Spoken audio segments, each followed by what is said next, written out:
Boa noite. Datafolha divulga nova pesquisa da disputa pela Prefeitura de São Paulo. Ricardo Nunes e Guilherme Boulos aparecem tecnicamente empatados na liderança e Pablo Marçal recua. Polícia Federal envia ao STF apuração preliminar sobre as suspeitas de assédio sexual envolvendo o ex-ministro dos Direitos Humanos, Silvio Almeida. E você vai ver também. Rede Map Biomas mostra que o número de queimadas em área de floresta na Amazônia sobe 132% em um ano. Um terço da área afetada pelas chamas é composta por vegetação nativa. São Paulo registra a pior qualidade do ar do mundo pelo 4º dia consecutivo. O Rede TV News mostra que fazer exercícios durante essa época pode ser perigoso.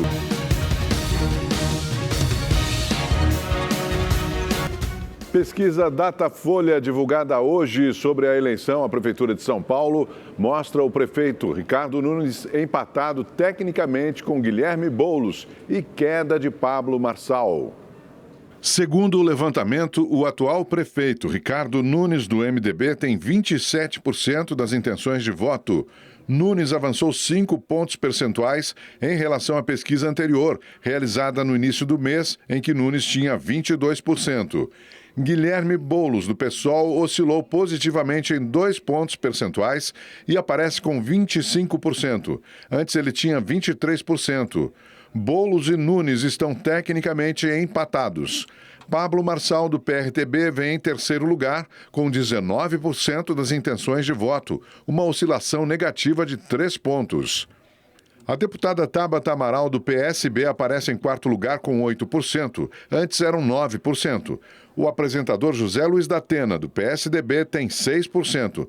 Na última pesquisa estava com 7%. Marina Helena do Novo foi a escolha de 3% dos entrevistados, mesmo percentual do levantamento anterior. Bebeto Haddad, do Democracia Cristã, e Ricardo Senesi, do Unidade Popular, ficaram com 1%. João Pimenta, do PCO, e Altino Prazeres, do PSTU, não pontuaram. Aqueles que declararam que votariam em branco, nulo ou em nenhum dos candidatos somaram 7% e 4% não souberam responder. O levantamento também apurou a rejeição dos candidatos. Segundo o Datafolha, o mais rejeitado entre os candidatos agora é Marçal. 44% dos entrevistados disseram que não votariam no influenciador de jeito nenhum. Boulos aparece em segundo, com índice de rejeição de 37%. Em seguida, aparecem Datena, com 32%, e o atual prefeito Ricardo Nunes, com 19%. O Instituto Datafolha realizou 1.204 entrevistas presenciais em São Paulo com eleitores de 16 anos ou mais entre os dias 10 e 12 de setembro. A margem de erro é de 3 pontos percentuais para mais ou para menos. E lembrando que a Rede TV e o UOL vão realizar um debate com 6 candidatos à Prefeitura de São Paulo às 10h20 da manhã do dia 17 de setembro, próxima terça-feira. Vão participar Guilherme Boulos, do PSOL, José Luiz da Atena, do PSDB, Marina Helena, do Novo, Pablo Marçal, do PRTB, Ricardo Nunes, do MDB e Tabata Amaral, do PSB. A Rede TV e o UOL esperam por você no dia 17 de setembro. São Paulo registrou a pior qualidade do ar do mundo pelo 4º dia consecutivo. E olha, fazer exercícios físicos em situações climáticas extremas pode ser prejudicial à saúde e exige cuidados. O Márcio é ciclista e pratica exercícios físicos pelo menos 4 vezes por semana. Para ele tem sido difícil suportar o calor e o tempo seco. Tá terrível. Tá terrível porque a resistência acaba. A situação se repete até mesmo em áreas verdes, como a do Parque Ibirapuera. Olha, tá difícil. Tô só caminhando. Um pouco de secura nos olhos, na garganta. Um ar assim parece que tá mais pesado. E está mesmo. A baixa umidade do ar é comum na transição do inverno para a primavera.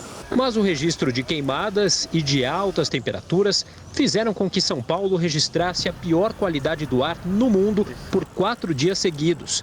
Narinas e olhos ressecados, cansaço, dor de cabeça, pele ressecada e alergias respiratórias são só alguns dos sintomas que a baixa imunidade pode trazer.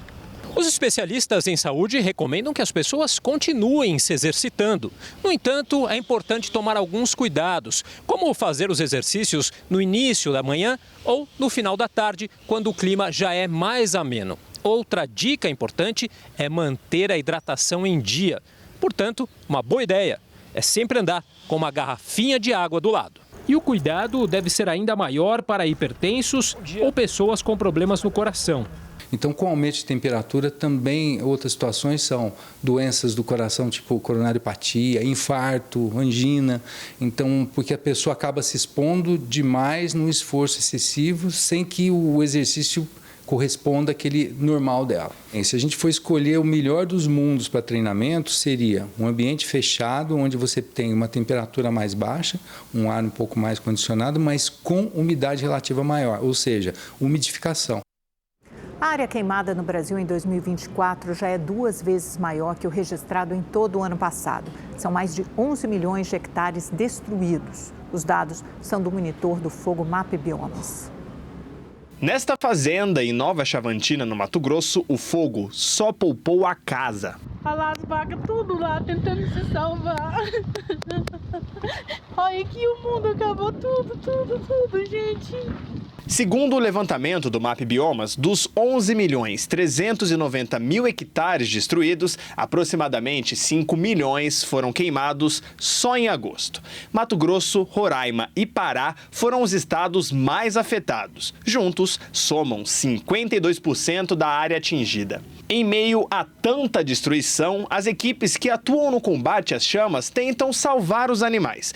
Essas imagens foram registradas no Mato Grosso. O governador do estado, Mauro Mendes, reconheceu a gravidade da situação e condenou os incêndios criminosos. Nós temos uma lei muito severa, que é o Código Florestal Brasileiro. Entretanto, nós temos pessoas no Brasil que insistem de respeitá-la.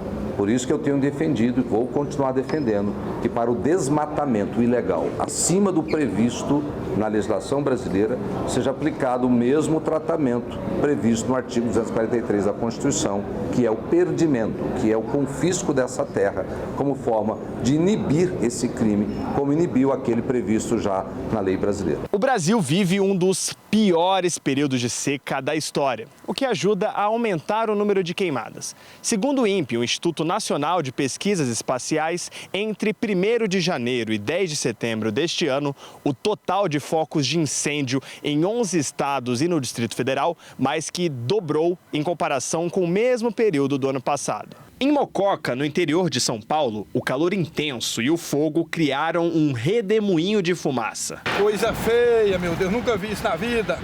Já em Caeté, na Grande Belo Horizonte, as chamas destruíram parte de uma unidade de conservação ambiental na Serra da Piedade. Outro incêndio consome há 2 dias uma área de Mata Atlântica do Parque da Serra do Caraça. Ainda não é possível calcular o estrago. O ministro do Supremo Tribunal Federal, Flávio Dino, convocou para a semana que vem um encontro com representantes dos estados mais atingidos pelas chamas. O objetivo é entender quais medidas foram adotadas para amenizar a crise. Vamos então ver como fica o tempo em todo o Brasil com Igor Silveira. Boa noite, Igor. Já tem alguma previsão sobre essa onda de calor que a gente está enfrentando? Vamos lá. Boa noite, Augusto. Boa noite, Amanda. Boa noite para você que está em casa. Sim, essa onda de calor, ela deve durar até pelo menos o próximo dia 20. Só que até lá as temperaturas seguem altas, viu? Olhando aqui neste mapa, a gente percebe que as máximas ainda passam dos 30 graus em grande parte do país. Olha só, 37 graus em Manaus, 41 graus em Cuiabá. E em Palmas, 36 graus de máxima amanhã. Agora, por causa da chegada de uma frente fria, só no sul é que tem previsão de chuva e que as temperaturas também já começam a cair. Olha, chove em partes do Paraná, em Santa Catarina e também no Rio Grande do Sul. Em São Paulo, a quinta-feira ainda vai ser com tempo quente e abafado, a sexta, na verdade, com máxima chegando na casa dos 35 graus. Amanhã, no sábado, 32 de máxima, mas com a chegada da frente fria, no domingo cai para 23 graus, ainda já com previsão de chuva, e na segunda-feira, 22 graus de máxima, cai bastante. No Rio de Janeiro, o calorão continua. Inclusive, hoje, eles bateram de novo mais um recorde do dia mais quente do inverno. Hoje, a máxima lá chegou a 39,4. Esquentou bastante, viu? Amanhã, a máxima não passa dos 37 graus. Belo Horizonte marcando 31 e Vitória, no Espírito Santo, 32 graus amanhã. No interior nordestino, o tempo continua quente e seco, por lá não chove, mas tem previsão de chuva em todo o litoral, que vai desde o Rio Grande do Norte até o sul da Bahia. Na região norte, essa instabilidade se mantém em pontos do Amazonas e também em Roraima. Só que mesmo assim, o tempo continua quente por lá, viu? Boa noite para todo mundo. Amanda, Augusto. Obrigada, Igor. Boa noite. A longa estiagem e o calor excessivo prejudicaram o cultivo de um dos grãos favoritos do brasileiro, o café. A alta de preço nos supermercados este ano está em torno dos 20%. O fim da colheita do café no Brasil foi em agosto e ficou abaixo das expectativas. Um dos culpados é o clima atípico, que já atrapalha a florada das plantas para a colheita do ano que vem. A produção do café brasileira se concentra na região sudeste, grande parte dela, e o clima quente e seco agora, desse período pré-primavera, já começa a atrapalhar um pouco o início da florada, que é o primeiro passo para o desenvolvimento da próxima colheita, do ano que vem. Segundo o CEPEA, Centro de Estudos Avançados em Economia Aplicada, o aumento do preço do café no mercado interno se deve à queda da oferta global do produto, muito motivada por problemas climáticos e também a desvalorização do real frente ao dólar. O café moído aumentou 3,7% em agosto. No acumulado do ano, ficou em 20,1%, de acordo com o IPCA, Índice Nacional de Preços ao Consumidor Amplo, medido pelo IBGE. Olha quem não está gostando nada dessa história. É caro, R$21, tá caro. Mas se a gente gosta de café, tem que comprar, né? A vice-presidente da Associação Paulista de Supermercados diz que, apesar da queda da produção e dos preços subindo, o mercado não fala em desabastecimento. Eu acho que desabastecimento não. Acho que a gente tem influência também da exportação, que também pode elevar muito, né, a venda. Eu acredito que a produção vai ser suficiente, só que com preço um pouco mais caro. Em Pernambuco, o plástico que seria descartado no meio ambiente vai virar móveis que serão usados nas ruas do centro do Recife. Os processos de reciclagem têm crescido no Brasil desde 2018. É o que aponta a Associação Brasileira de Plásticos, a Abiplast.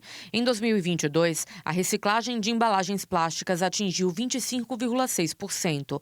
Além das iniciativas coletivas que dão novos destinos ao plástico, ações individuais também podem fazer a diferença.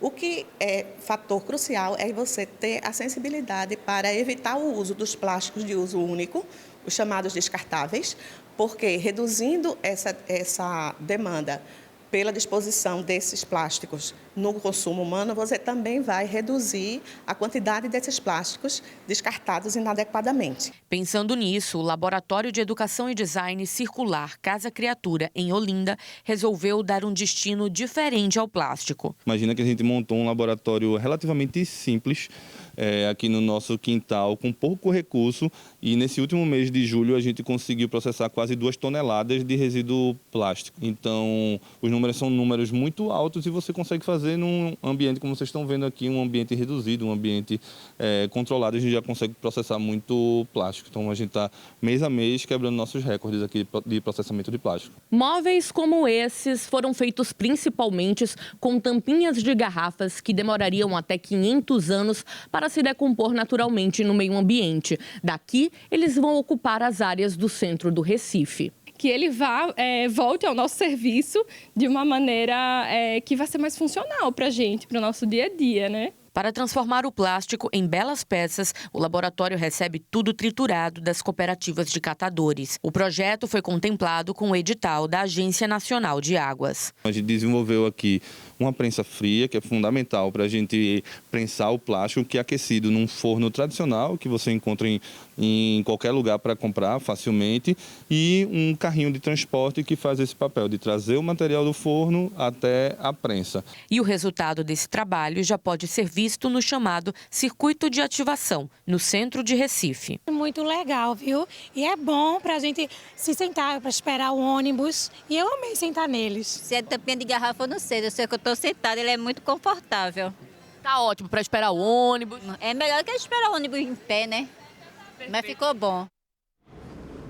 Começou hoje em São Paulo o Expo CIEE, uma feira de trabalho focada para estagiários. O evento, que acontece até este sábado, pretende receber cerca de 60 mil estudantes e universitários. Além das oportunidades de emprego, a feira conta com palestras e testes vocacionais.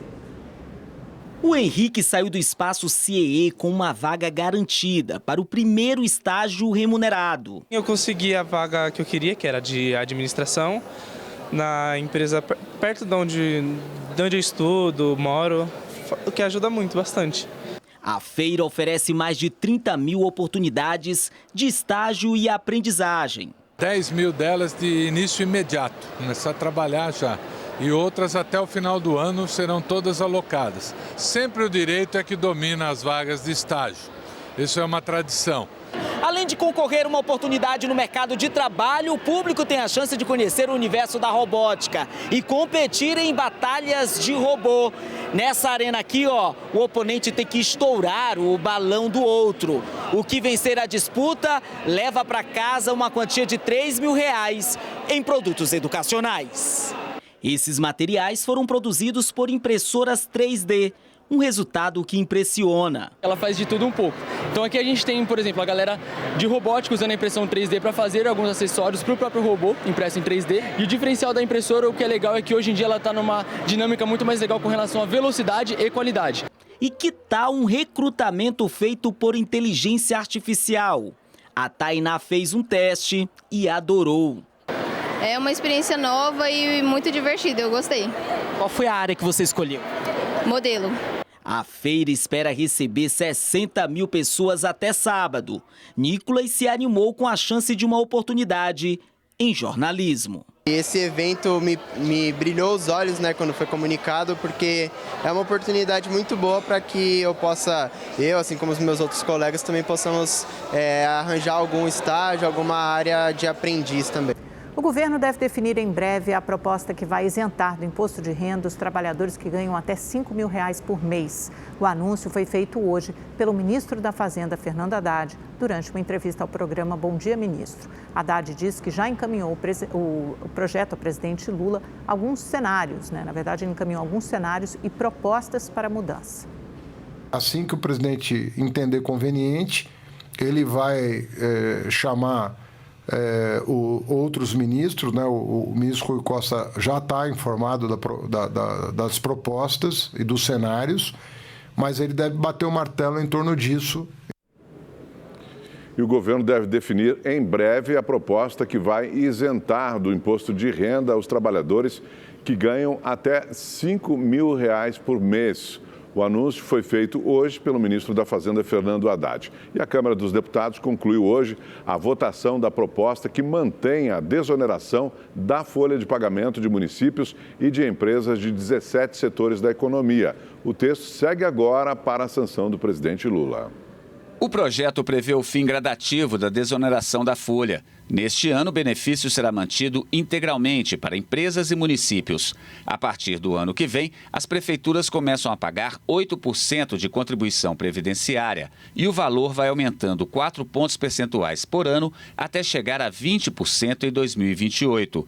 Já para as empresas, a contribuição começa em 5% e aumenta 5 pontos percentuais até 20%. A compensação será feita por uma série de medidas, entre elas a utilização dos depósitos de PIS/PASEP que não foram sacados nos últimos 5 anos. Um estudo da Brascom, Associação das Empresas de Tecnologia da Informação e Comunicação e de Tecnologias Digitais, mostra que no ano passado, os 17 setores beneficiados respondiam por mais de 9 milhões de empregos formais. Somente em janeiro deste ano, foram criados quase 81 mil novos postos de trabalho. O ministro da Fazenda, Fernando Haddad, disse que assim que o presidente Lula sancionar a lei, as mudanças serão regulamentadas pela equipe econômica. O deputado federal André Janones, do Avante de Minas Gerais, foi indiciado pela Polícia Federal por participar de um suposto esquema de rachadinha. Ex-funcionários do gabinete do parlamentar denunciaram que eram obrigados a devolver parte do salário. Segundo a polícia, o patrimônio de Janones cresceu de forma desproporcional entre 2019 e 2020, período em que teria acontecido o esquema. O parlamentar pode responder na Justiça por associação criminosa, peculato e corrupção. A Polícia Federal encaminhou ao STF um relatório com as apurações preliminares sobre as denúncias de assédio sexual contra o ex-ministro dos Direitos Humanos, Silvio Almeida. A polícia quer que o Supremo defina se o inquérito ficará sob a responsabilidade da Corte ou da Justiça Comum. A dúvida é porque Silvio Almeida perdeu direito ao foro privilegiado após deixar o cargo, mas os atos foram supostamente praticados enquanto ele era ministro. Uma das vítimas seria a ministra da Igualdade Racial, Aniele Franco. O caso está sob sigilo no STF. A Câmara dos Deputados aprovou o projeto que aumenta a pena mínima dos casos de feminicídio para 20 anos.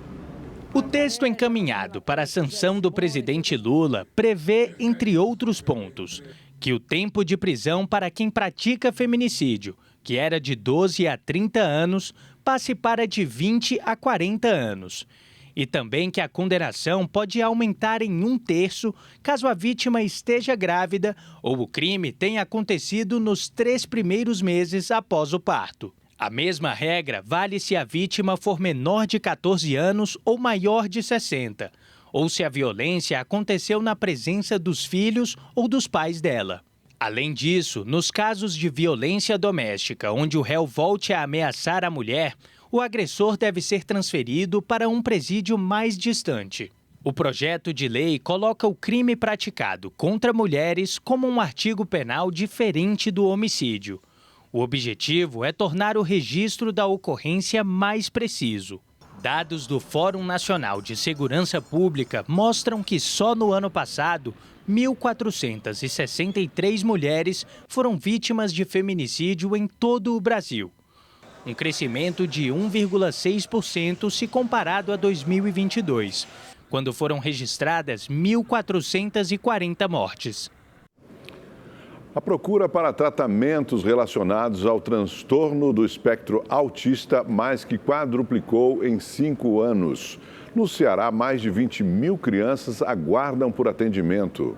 A busca por tratamento desse tipo de transtorno no Sistema Único de Saúde aumentou em 380% em 5 anos. Passou de 26 mil pacientes em 2019 para 130 mil em 2023, segundo dados do SUS. Atualmente, cerca de 23 mil crianças aguardam na fila de espera para a triagem e serem encaminhadas a uma terapia. A Alice, mãe do Arthur, está nessa situação. Você foi no posto, mas não conseguiu a triagem para o Arthur, é isso? Elas disseram que ia ligar. Pegaram o papel e lá ficou o papel lá. Mandaram eu aguardar. Tá com pouco tempo que eu retornei lá, disseram que os contratos acabaram, não tem equipe para trabalhar com as crianças. A Ayla, de 6 anos, foi diagnosticada com o espectro autista há 2 anos e também aguarda na fila para ter acesso ao tratamento. Devido a ela não ter acompanhamento, ela não está tendo medicação, então ela não dorme, ela passa o dia chorando, ela está muito agressiva, muito ansiosa. O que causa isso, em primeiro lugar, é o aumento exponencial do número de casos, a falta de profissional e, na verdade, uma rede pública e privada que não se preparou para acompanhar os pacientes de forma adequada. Estima-se que o Brasil tem em torno de 2 milhões de autistas. Enquanto faltam parâmetros para saber a dimensão do problema e celeridade para o atendimento médico, resta às famílias recorrerem à justiça. O Estado deveria facilitar mais, nós que somos mães, porque é luta você ter um filho com espectro autista, a gente às vezes fica sem saber o que fazer. O direito à saúde é um direito e as pessoas podem procurar o Ministério Público em cada um dos seus municípios, a atuação do Ministério Público é local, podem procurar também a Defensoria Pública, os órgãos do consumidor. Sobre as mães que aparecem na reportagem e ainda aguardam por atendimento, nós entramos em contato com o Ministério da Saúde, mas não houve retorno. Já a Secretaria Municipal de Saúde de Fortaleza informou em nota que o município ampliou o atendimento especializado para crianças e adolescentes com transtorno do espectro autista e que atualmente conta com um núcleo composto de 12 centros de atendimento e 3 policlínicas. Em nova pesquisa, IPEC Governo Lula tem avaliação positiva de 35% dos entrevistados. Segundo o levantamento, o governo do presidente Lula foi avaliado como ótimo ou bom por 35% dos entrevistados. Em julho, esse percentual era de 37%. 28% classificaram o governo Lula como regular. Antes eram 31%. E 34% avaliaram a gestão como ruim ou péssima. Na pesquisa anterior, eram 31%. 2% não sabiam ou não responderam à pesquisa. A pesquisa IPEC também perguntou se os entrevistados aprovam ou desaprovam a maneira como o presidente Lula está governando o país. 49% responderam que aprovam. Na pesquisa de julho, eram 50%. 45% reprovaram a forma de governar do petista. Antes eram 44%. 6% não sabiam ou não responderam à pesquisa. A pesquisa IPEC ouviu 2.000 pessoas com 16 anos ou mais entre os dias 5 e 9 de setembro. A margem de erro é de 2 pontos percentuais para mais ou para menos. No programa É Notícia desta noite, Kennedy Alencar conversa com Renan Filho, ministro dos Transportes. Durante a entrevista, o ministro falou sobre novas concessões para rodovias e a integração com o sistema ferroviário. 35 concessões novas rodoviárias, a gente deseja fazer aí, divulgar o pipeline dos leilões ferroviários agora no segundo semestre, são obras bem maiores, mais complexas, nós vamos divulgar agora o pipeline dos leilões ferroviários, mas 35 novos leilões de rodovia. E a otimização de 15 contratos do passado, que podem gerar, como disse anteriormente, 50 contratos performando. Isso colocaria investimento em todas as partes do Brasil, garantindo eficiência, segurança para as pessoas, melhoria da malha rodoviária. Nós também recebemos a malha rodoviária no pior estágio desde 2016, pelo baixo investimento que o país fazia, como disse, já começamos a melhorar, recebemos com 52% das rodovias consideradas boas e 25% consideradas ruins ou péssimas. As boas nós elevamos de 52% para 71%. E as ruins ou péssimas reduzimos de 25% para 12%. E vamos continuar melhorando, porque o investimento que o país faz hoje permite a melhoria da infraestrutura nacional. O ministro, do ponto de vista logístico, integrar a malha rodoviária com a ferroviária é fundamental. Como é que anda isso na sua gestão? Essa integração ela é fundamental para a gente aumentar a competitividade nacional. Nós estamos fazendo vários investimentos ferroviários, na Transnordestina, por exemplo, que também é uma obra muito relevante que o presidente Lula vai finalizar agora com esse retorno. Deixaram a Transnordestina parada, Kennedy, muitos anos no Brasil. O presidente Lula retomou, está andando a pleno vapor. O ministro dos Transportes falou também sobre o trabalho feito em conjunto com a Polícia Rodoviária Federal e o DENIT para combater queimadas ao longo das rodovias. As rodovias, elas estimulam queimadas porque elas facilitam o acesso em alguns lugares e quando o incêndio é criminoso, obviamente ele sempre ocorre no entorno de alguma rodovia. Ninguém vai muito longe para fazer o incêndio. O sujeito vai ali, a área está toda seca e ele coloca ateia fogo próximo disso. Então a gente tem trabalhado junto com a Polícia Rodoviária Federal, com o Departamento de Estrada, o Departamento de Infraestrutura de Transportes, o DENIT Nacional, para combater queimadas de maneira geral. Isso precisa haver investigação, porque isso é caso de polícia, não é caso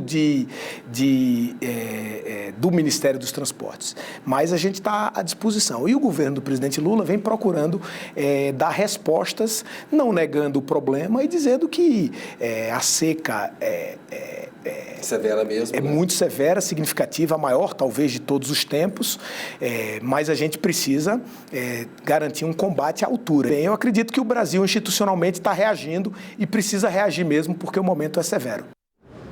Renan Filho afirmou ainda que o presidente Lula é um negociador para a vida toda e acredita em sua reeleição em 2026. Duas coisas marcam muito o presidente. A primeira é bom senso.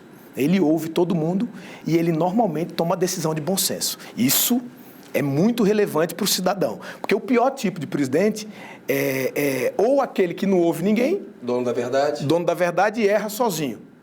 Ou então aquele que ouve e que toma decisão equivocada. Ou nem toma decisão. Não toma decisão. Tem uns que também não decidem. Então o presidente Lula, ele decide, ele não foge de problemas, sempre com bom senso. E ele leva em consideração essa visão que ele tem da sociedade, de equilíbrio, de um negociador da vida inteira. Ele começou negociando lá atrás, na porta da fábrica, depois na política. Então ele é um negociador da vida inteira. Ele sempre pede, de lado a lado, um esforço. E isso encontra uma solução menos conflituosa, uma solução com mais chance de dar certo. É exatamente o que tem acontecido no Brasil agora, né? Sou a favor da reeleição do presidente Lula. Acho que o presidente Lula reequilibrou institucionalmente o país, fortaleceu a democracia, reinseriu o país internacionalmente, representa o conjunto da sociedade brasileira em busca de equilíbrio e acho que ele é o nome com melhores condições para disputar em 26. O programa É a Notícia com Kennedy Alencar vai ao ar hoje à 00:10. Não perca. Em todo o país, mesários recebem os últimos treinamentos para atuar na eleição no próximo dia 6 de outubro. Essa será a eleição com o maior número de mesários da história. 1.865.000 pessoas vão trabalhar nas sessões de todo o país. 7 em cada 10 são mulheres. A Vanusa é uma delas. Eu sou voluntária, eu sinto que eu estou servindo ao meu país. Eu gosto de ver as pessoas, de atender as pessoas, de estar com as pessoas, então eu gosto de trabalhar. Outro número que chama a atenção é o de mesários voluntários. Eles serão maioria esse ano, 960 mil, 52% do total. O seu João, de 72 anos, já é experiente. Perdeu as contas de quantas eleições já trabalhou. Tem muitos anos, eu não lembro mais. É para presidente, é para prefeito, é para tudo, você entendeu? Então eu gosto muito do trabalhar. Aqui em Minas Gerais, cerca de 210 mil mesários vão trabalhar nas eleições de outubro. Mas antes de liberar a urna para o voto, todas essas pessoas aqui precisam passar por um treinamento. O curso tem duração de 2 horas. Nas palestras e vídeos, os mesários são informados sobre direitos, deveres e comportamento no dia da votação. Na aula prática, aprendem a operar a urna eletrônica. A primeira coisa que a gente fez foi o teste do teclado, né, e emissão da zerésima, né, para comprovar que está tudo zerado. No treinamento, o mesário ele aprende todas as situações que poderão ocorrer no dia da votação. Cada mesário ganha 2 dias de folga no trabalho e um auxílio alimentação no valor de R$ 60.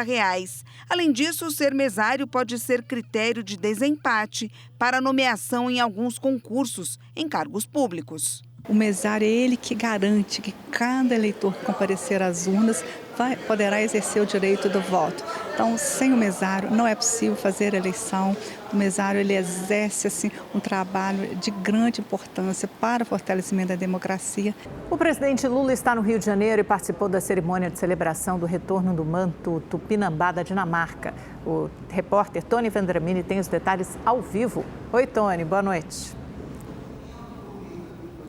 Boa noite, Amanda. Boa noite, Augusto. Boa noite a todos que nos acompanham. O Lula participa nesse momento da inauguração do reformado Armazém da Utopia aqui na região portuária do Rio. Esse espaço passou por reformas durante 1 ano e foi anunciado como um porto aberto para os coletivos artísticos de trabalho. O investimento foi de 36 milhões de reais da iniciativa privada e também do BNDES, que financiou 12 milhões. Lula deve discursar daqui a pouco. Um pouquinho mais cedo, Lula participou da cerimônia do retorno do manto Tupinambá, doado pelo Museu Nacional da Dinamarca. O item considerado raro e sagrado estava no país nórdico desde o século XVII. Essa cerimônia foi marcada por uma cobrança de lideranças indígenas da Bahia por demarcação de terras e também pela posse do manto, que vai ficar no Museu Nacional. Mais cedo, o presidente participou do lançamento da Rede Aline em Belfor Roxo. É um programa do governo federal focado no atendimento às gestantes para reduzir a mortalidade materna. Vamos ver na reportagem da Natália Fonseca. Na Baixada Fluminense, Lula participou da inauguração de um hospital infantil e do lançamento do Rede Aline. O programa será implantado na rede pública de saúde de todo o país para atender mulheres grávidas. Nós queremos criar um programa para que a mulher seja atendida com decência, para que a mulher faça todos os exames necessários, para que a mulher possa fazer todas as fotografias que ela quiser fazer do útero para ver como é que está a criança. O programa do Ministério da Saúde busca oferecer um cuidado integral a gestantes e bebês, promovendo mais segurança e o fim da espera por atendimentos obstétricos de urgência. A meta é beneficiar 30 milhões de mulheres em todo o país, reduzindo a mortalidade materna em 25% até 2027. O nome é uma homenagem a Aline Pimentel, que morreu grávida de 6 meses por falta de assistência médica adequada em Belfor Roxo, na Baixada Fluminense, há 22 anos. O Estado brasileiro foi responsabilizado por um órgão ligado à ONU e condenado a indenizar a família da gestante. A questão da Aline mostra pra gente também, e precisamos lembrar disso, que o racismo mata, que a desigualdade mata, que a violência obstétrica mata. Não podemos permitir isso. Com a Rede Aline, o Ministério da Saúde vai investir 400 milhões que já estão sendo trabalhados esse ano, mais 1 bilhão em 2024, mas ao lado dos recursos, nós vamos trabalhar, isso já foi também um pacto com estados e municípios, para mudar esse cuidado, para que haja o pré-natal adequado, para que haja, em casos de gravidez de risco, o cuidado como deve ser. No evento, Lula também falou sobre o combate à violência. Eu estou convocando ainda esse mês os 27 governadores de estado e vamos discutir com seriedade uma política de segurança pública para proteger a população. Não é possível continuar morrendo gente de bala perdida. A Enel apresentou um plano para situações de crise e um pacote de investimentos para a cidade de São Paulo. As medidas atendem a um pedido do governo federal após os apagões do ano passado. O protocolo inclui a poda preventiva de árvores, aumento da frota de geradores e ampliação das equipes de campo. Por causa dos apagões que ocorreram em São Paulo, a Enel foi multada pela Secretaria Nacional do Consumidor em 13 milhões de reais. 9 pessoas foram presas hoje durante uma ação da Polícia Civil do Ceará em Fortaleza. Os suspeitos são acusados de envolvimento em homicídios e tráfico de drogas. 12 mandados de busca e apreensão foram cumpridos. Segundo as investigações, o grupo teria também ameaçado moradores de vários bairros na capital cearense. A ação faz parte da 8ª fase da Operação Demote, que já prendeu no total 27 membros de uma facção paulista. O Rede TV News fica por aqui. Uma boa noite para você e até amanhã. Boa noite, até amanhã.